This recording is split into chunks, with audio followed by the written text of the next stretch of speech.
Hello and welcome. I am Manish Anand. The popular mandate of Delhi is now sealed in ballot boxes, and the verdict would be known on February 11, Tuesday. The incumbent Chief Minister, Arvind Kejriwal, is seeking his third term as the Chief Minister of Delhi.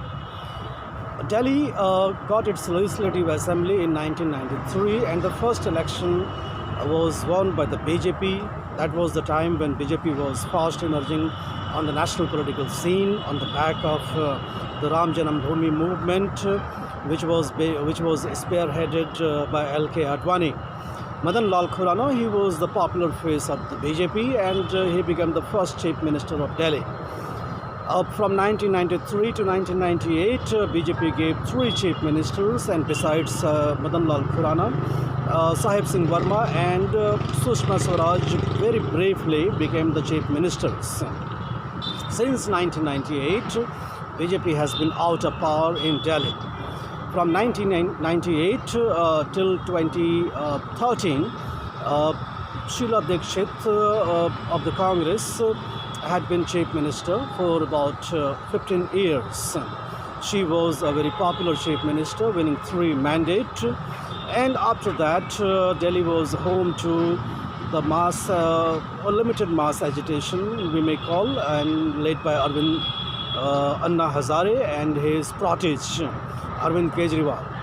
And on the back of the Anna movement, Arvind Kejriwal was able to establish a political party here and become chief minister very briefly for 49 days.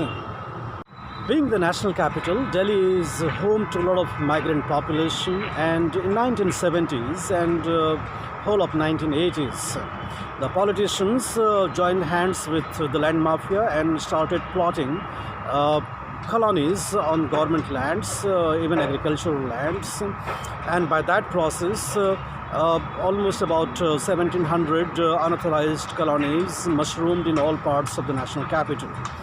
The migrant population, which is also known as Purvanchali, they started buying flats, plots in these unauthorized colonies.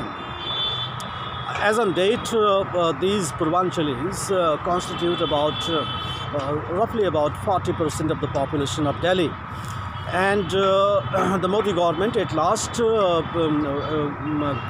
with the cabinet approval, gave the nod to regularize all these 1700 odd unauthorized colonies, with a few exceptions where very affluent classes of the people live, like Sainik Farms, Mahendruganj, and etc. Delhi also has a very robust economy. If you look at the per capita income, Delhi has the per capita income of about 2,26,000 rupees per annum, which is far ahead of the national average of about 67,000 rupees. So, in a way, people get means of livelihood in Delhi and continues to attract a lot of migrants from all parts of the country. In 1998, when the BJP lost Delhi elections and the Congress came to power, Sheila Dikshit, who was a Sikh woman married to a Brahmin top leader of the Congress from Uttar Pradesh, she became the chief minister, and she, in a way, scripted a definite change in the politics of Delhi. From Punjabi-dominated politics of Delhi, she shifted the power in the hands of the migrant population, and in the course of the next 15 years, she cultivated an electorate base which consisted largely of the migrant population, also called Purvanchalis, and the inhabitants of the Jhuggi clusters, JJ clusters, and so on. Sheila Dikshit did a lot of political experiments, and we can give her the credit of the first participative form of governance in the national capital. She joined hands with the resident welfare associations in her initiative called Bhagidari, in which there would be regular meetings with the elected members of the RWAs, and they would get some sort of voice in the decision-making process. So that was the way in which Sheila Dikshit perfected the art of participative governance. That in a way also gave a sense of entitlement to the people of Delhi, that they can influence in a real way the policy making of the elected government.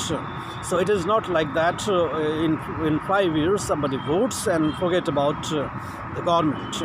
Sheila Dikshit gave a lot of space and scope for the people to take part in the governance process of the city government.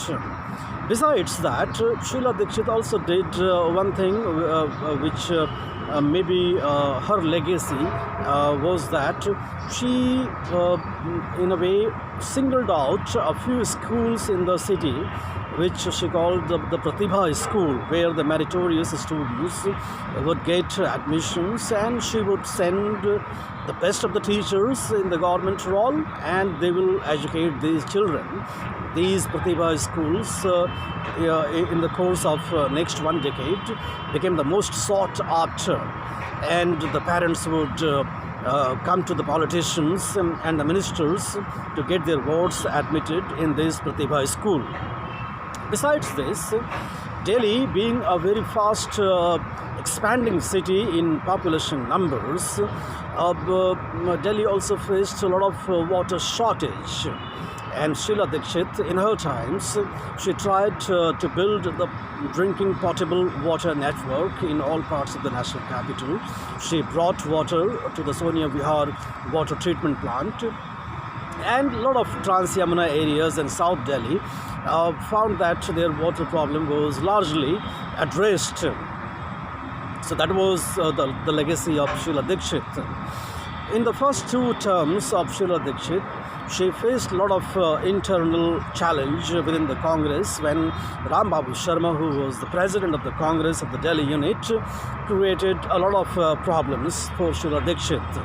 So Sheila Dikshit, as an astute politician, had to deal with the rebellion within the party, but at the same time engaging the people in the national capital through the participative governance by Bhagidari initiative.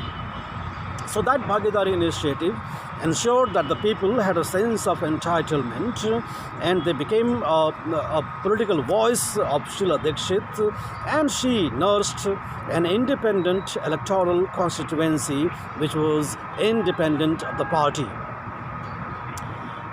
Commonwealth Games in 2010 was a big opportunity for Sheila Dikshit to transform the national capital's infrastructure. So a lot of flyovers, roads, stadiums were built in preparation for the Commonwealth Games. In fact, the infrastructure that Delhi right now has much to credit to Sheila Dikshit. Though she faced a lot of backlash because of the perception about large-scale corruption in the Commonwealth Games, she took a lot of political beatings, and in the 2013 assembly elections, she lost even her constituency, New Delhi, at the hands of the rookie politician Arvind Kejriwal. So from 2012 to 2013, Anna Hazare movement, which found a very fertile ground in the national capital, gave Arvind Kejriwal a ready-made political turf to experiment with his alternative politics.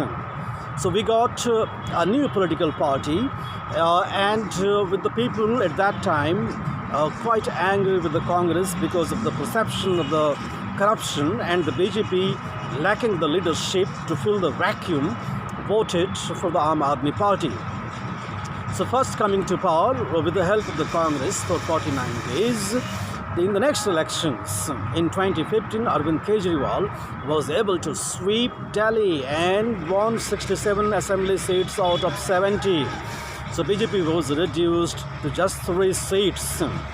That was also on the basis of Ashish Khaitan, a former journalist and a member of the Aam Aadmi Party at that time, doing Delhi dialogue, holding a lot of meetings in various areas of Delhi, mostly in the unauthorized colonies, and preparing blueprint for the development of those areas and addressing the aspirations of the people.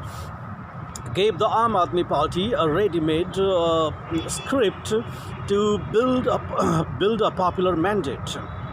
So 2015 was a great success for the Aam Aadmi Party because the people were fed up with the BJP, with the Congress, and popular apathy of the people for the mainstream political parties helped the Aam Aadmi Party gain in the national capital. In 2014, Narendra Modi came on the national scene and he captured the imagination of the people, winning the first majority government at the center after a gap of almost 2.5 decades. But in 2015, the Modi magic did not play in Delhi because Arvind Kejriwal was still popular. So BJP in Delhi has a kind of morbid problem within its unit, and the party leaders in the national capital have great inabilities to connect with the people and become their choices to fulfill the aspirations. So it's a very tough call, very tough challenge for the BJP in the back of absence of leaders to match up